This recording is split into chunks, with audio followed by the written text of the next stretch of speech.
Chicago Sky moved both of their home games against IndianaFever this year to the United Center. Now, the United Center is the largest stadium in the NBA with almost 21,000 seats, which is more than double where the Sky normally play at Wintrust Arena. AngelReese's fans were talking big until reality hit like a full-court press. CaitlinClark's first WNBA game against Reese's Chicago Sky sold out in just 1 minute, faster than a fast break. So, was all that trash talk just for clicks? Did Reese's fans fumble the hype? Or is this shaping up to be the ultimate revenge game? Buckle up. This rivalry is heating up like a courtside clash with a mic'd up ref. Being in the United Center, if you guys did not see, tickets sold out. And tickets sold out in 5 minutes. They sold out in 5 minutes. The United Center sold out in a minute. Sorry, not in a minute, 5 minutes. A minute. It was a fight even trying to get tickets. Seats kept disappearing. They started $200. Back in 2007, you get season tickets for that price. You can go get season tickets probably a year ago for that price in some team. The Chicago Sky, a whole professional basketball team, just casually packing up their home court to make way for an IndianaFever fan invasion. Because nothing says home court advantage like handing it over to your opponent's supporters.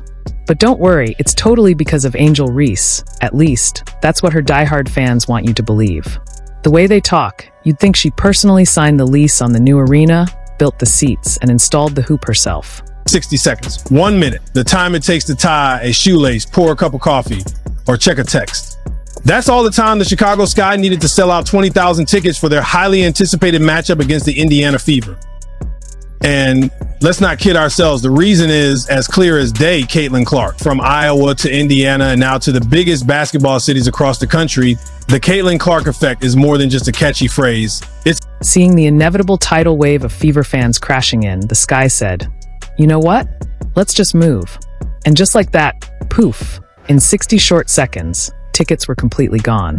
Scalpers? Probably out here living their best lives. Meanwhile, Chicago fans? Oh, they'll be sprinkled in somewhere, lost in a sea of Fever jerseys, desperately trying to remember what their own team's logo even looks like. The Sky Fever tickets went on sale at 11 a.m. today for the United Center. This is the game that was changed into the 23,000 people arena, which I think is only 21,500 for games and 23,000 for concerts, but it sold out like that. How? Let's be real. There's only one reason this madness is happening, and it's not AngelReese. The real reason, the one actually moving the needle in women's basketball right now, the rookie with the golden touch, CaitlinClark. But of course, the narrative must be spun. The AngelReese effect. She's the reason the stadium is packed, as if people weren't camped out on the ticket site like it was a sneaker drop, just for a chance to see Caitlin in action. 5 games against Chicago. That's a huge thing. This league has decided, hey, we know what we have here in this matchup. We know people will watch. And quite frankly, I'm ready to see the IndianaFever walk the dog some more with the Chicago. But don't take my word for it. Just wait until opening day. That's when the Real show begins. The Chicago Sky players are about to find out what it feels like to play an away game in their own city. Their stadium? Packed with Fever fans who didn't come to cheer for the home team. They came for one reason and one reason only. Meanwhile, AngelReese's fans will be squinting, desperately searching for a way to make this about her. Maybe they'll say she's inspiring the Fever fans. Maybe they'll argue she secretly owns the stadium. Who knows?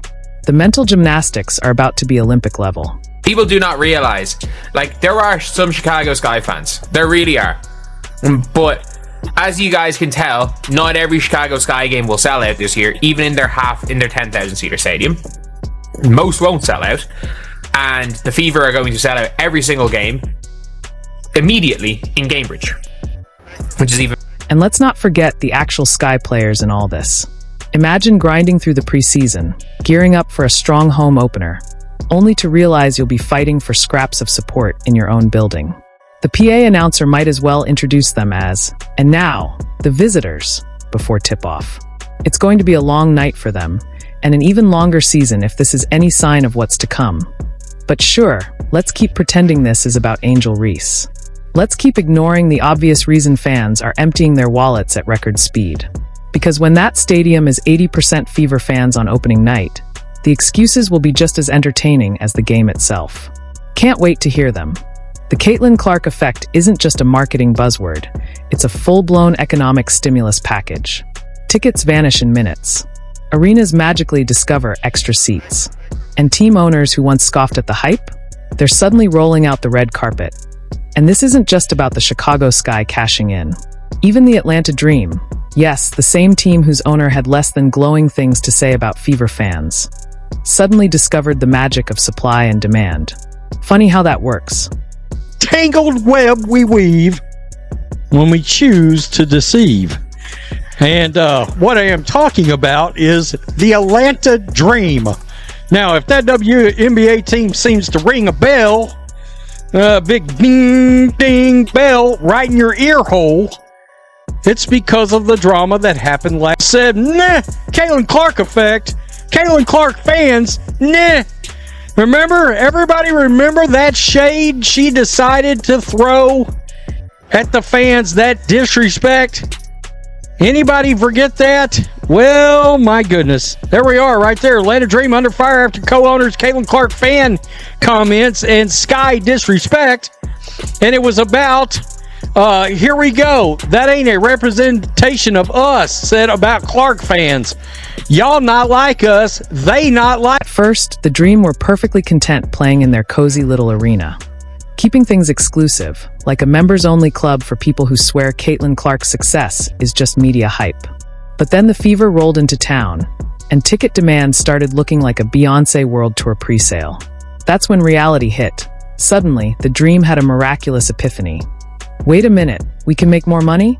And just like that, a team that once looked down on the Fever and their fans upgraded to a bigger stadium, faster than a bandwagon fan swaps jerseys. Meanwhile, the ChicagoSky, who at this point might as well rebrand as the Caitlin Clark Stock Exchange, are leading the charge and profiting off the phenomenon. They're selling out faster than a celebrity apology after a bad tweet. And let's be real, they need it.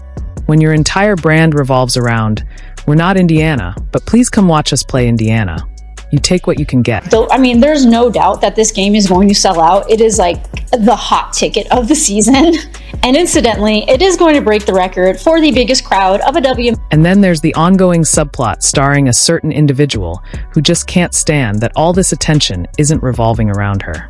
Every time Caitlin Clark makes headlines, suddenly someone else has a lot to say about being overlooked, disrespected, or undervalued. Despite getting more media coverage than any other second-round pick in recent memory, that it's fascinating, really. You'd think a player so determined to prove her worth would focus on, winning games, instead of keeping a running tally of perceived slights. The real comedy? While teams across the league are bending over backward, or at least rearranging seats, to accommodate the Caitlin Clark craze, some people are still pretending it doesn't exist. The mental gymnastics required to dismiss this entire economic shift in women's basketball? Olympic level. But hey, let's not ruin the narrative with facts, right? At this point, denying the Caitlin Clark effect is like arguing the sky isn't blue while standing outside on a clear day. It's happening, whether people like it or not. The ticket sales, the TV ratings, the jersey purchases. It's all real. And while certain players are too busy side-eyeing Clark's success and making snarky comments, their own teams are quietly thanking her for the revenue boost. When Clark went to the WNBA, the average attendance was 6,109. And then during her rookie year, the average attendance was 15,746, which is a 157.7% increase. We have talked about the Caitlin Clark effect many times on this channel, but I thought that this graphic alone, when you talk about the impact that she has had on the league and specifically the Indiana Fever fans? Oh, that's cute. Until it's time to move games to bigger arenas because, shocker, more people want to watch Caitlin Clark than whatever else was scheduled that night. The hypocrisy is unreal. 1 minute, it's Caitlin Clark's fans are ruining the WNBA experience. The next, it's wait, why is she the only one filling seats? Somebody make it make sense. Meanwhile, over in Chicago, AngelReese is playing in what can only be described as witness protection basketball. Unrivaled, huh? Unrivaled in what? Empty seats? Ticket giveaways? The sheer ability to exist without anybody noticing?